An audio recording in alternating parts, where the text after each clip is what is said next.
अस्सलाम वालेकुम दोस्तों, ये सैमसंग A50 मॉडल है।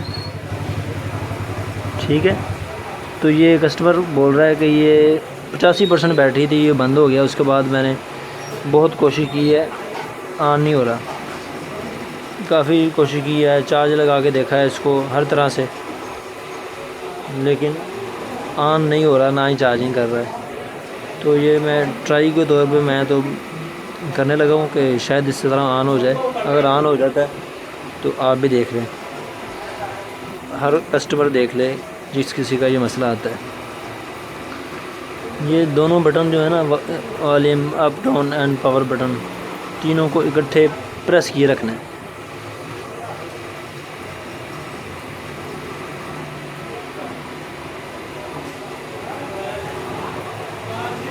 ये देखें, ये मसला हल हो गया।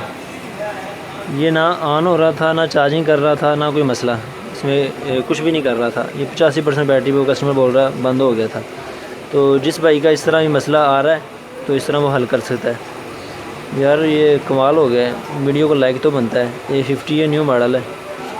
ठीक है भाई, सब्सक्राइब भी कर दें यार चैनल को। ये देखें, बैटरी भी कितनी चार्ज है। ठीक है, ये मसला हल हो गया। Thanks for watching. अल्लाह हाफिज़।